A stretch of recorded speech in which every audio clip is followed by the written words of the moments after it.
Glad to welcome James Monkey Schaefer, the guitarist, back from Korn today.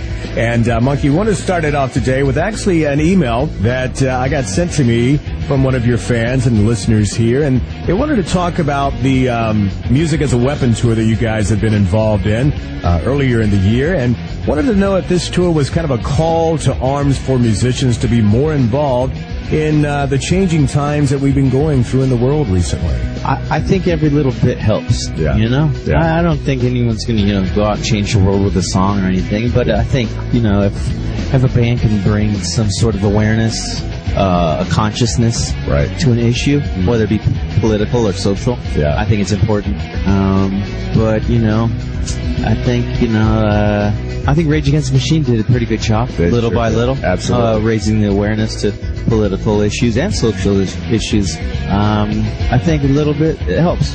And Tom Morello's still carrying on that torch a little bit there. He's one of my heroes, man. Thank you for answering that. Kind of a deep question, but that's okay. We appreciate when the listeners send us questions to ask the band. Monkey, I read an interview recently where you said that this new album was therapeutic for you. I just think that it's sort of just making a record with Ross Robinson can be, therapeutic in a way that, I don't know, he pulls out sort of the best and can pull out the worst. Yeah. And especially, the best and worst out of singers. Like, whoa, things that you didn't really know, like what's bothering you? What's wrong with you today? Yeah. And he'd really get down there and really go, layers and layers of what's really bothering you. And it can go all the way back to childhood. All right, Monkey, hold that thought. I want to talk a little bit more about that in depth here. Talking a little bit about how writing a new album can kind of be therapeutic for an artist. And even on your last album, Korn 3, Remember Who You Are, it seems like you guys kind of went back to your earlier time when you were still hungry and you were really striving to get to the next level. So I can see how that would be therapeutic for sure. It is like that. I mean, even just that frustration right there is something to write about. Yeah. Like, dude, I'm frustrated because that's as far as I can go. Right. Okay, well then let's write about that. Yeah. Why are you mad at me? Yeah. So you elaborate on whatever's in the moment, and that's sort of the beauty of this album is that we elaborated on every second that we were recording. We were able to develop each idea, I think, to its fullest. And we talked a little bit about Korn 3, Remember Who You Are, and one great thing about that album was you had no label deal, yet no time constraints were put on the band either. I think, it did enhance the whole experience. There wasn't anybody sitting over our shoulders sort of telling us, oh, we need that one song to hit the radio. Yeah. And it really helps with the whole creative process, and it becomes more enjoyable. And I think, that's what it's about. Right. We make records because we love to. Yeah. It's fun. And, at the same time, we didn't really know, who's going to want this? Yeah. And there's always that kind of like, right. And then you got to remind yourself, oh yeah, we're Korn, we spent 15, 16 years making a name for ourselves. So there was always that, what are we going to do with it when it's done? Yeah. In the back of your head. But mainly it was about making a great record, and that's sort of not having someone looking over our shoulders. What helped create, that creative process. Well, I hear you. Now, Monkey, I want to ask you kind of a personal question here. If you and the rest of the guys from Korn did not have music as an outlet to express your emotions, how do you think you would get them out there? I think probably some, painting. Yeah. I think art in some form. Probably be miserable, wouldn't you? Definitely be miserable or dead. Or in jail. On my way to dead, being miserable. Right. Or jail, which is just as bad.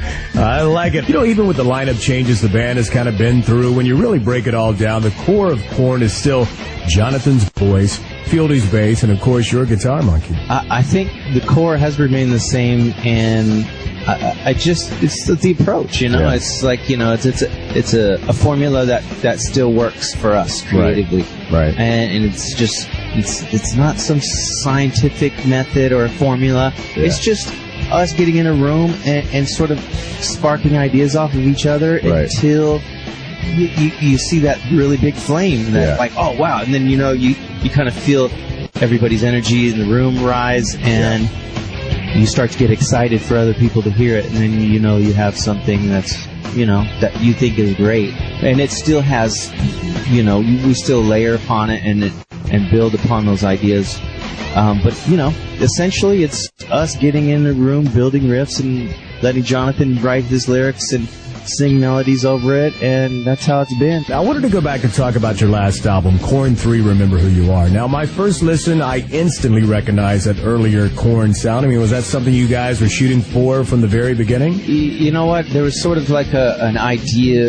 Everyone sort of has an idea when they come into the studio, and once we got started, we sort of, you know, all those ideas sort of went out the door. Right. When we just said, let's just start capturing little bits and pieces and building on them. But it was very comfortable in the room. I mean, for me, maybe not for Ray.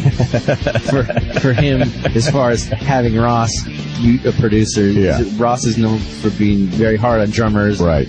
And being, you know, the newest member of the band, and Ray had sort of a tall task, and that Ross really gave him hell. Yeah, you know? yeah. But you know what?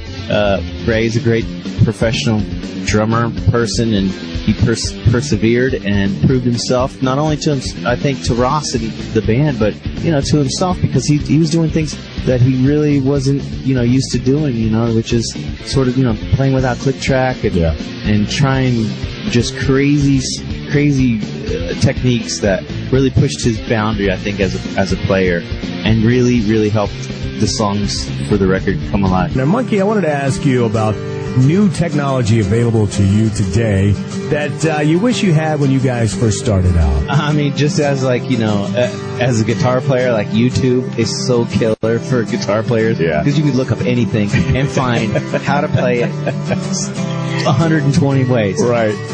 And I wish I had that when I was learning, because now I'm still, like, looking. Now I'm starting to find myself looking up different sites, and I wish I had that when I was learning how to play it. But, and I'm using it now. I wanted to ask you, coming from a technology standpoint, can you tell us why you still prefer to use tape to record on instead of the digital means, as so many other musicians use? I think, you know, it does something to the spontaneous creative process that you really can't get. Because a digital tape, you can edit it so easily. Right. You can sort of go back over it and make your corrections and make everything pristine and perfect. Yeah. And I think the beauty of tape is that it's an organic feeling. Mm-hmm. You sort of, it captures you in the moment. Right. And the imperfections of the recording are captured as people. Everybody has imperfections, and it starts to feel more organic and less robotic, I guess. Yeah, it's very interesting. We were talking a little bit about your preference while you're recording the new album to work more with tape than the digital means, and it seems like I remember we had a drummer on the show one time said, you know, if you listen closely to some of these classic albums, you can actually hear, like, the squeak of a drum pedal and, you know, imperfections like that. It adds that sort of characteristics that each person, you know, has as people, as imperfections as we are. Right. That's the beauty of each person, is that we're all different. And that's the beauty about using tape, is that it's those little imperfections that make it great. I think I'm just going to start listening really close just to see if I can find the imperfections on maybe some of those great albums like Led Zeppelin 4 or AC/DC's Back in Black, stuff like that, you know? Yeah, and even, like, you know, well, you know, you think about Led Zeppelin, how many times have those drums been used, you know? And there's a lot of imperfections that if those drums were recorded these days, they would have fixed. Absolutely. You know, because they were just like, okay, throw the mics up, let's go. Let's do it. It's about capturing energy and capturing a vibe, I think. Totally. That's what, you know, the beauty of tape is. Monkey, I heard something about a little side project that you were working on, so what can you tell us about that? Yeah, a record that I worked on about 2 years ago with Brooks Wackerman, who's a Bad Religion drummer. Yeah. And Billy Gould, who plays bass with Faith No More for years. Myself, a guy named Steve Krolikowski, who's from a band called Repeater. Another producer named Leopold Ross, and also another producer named Jim Monty, who worked on our recent albums as an engineer and also producing.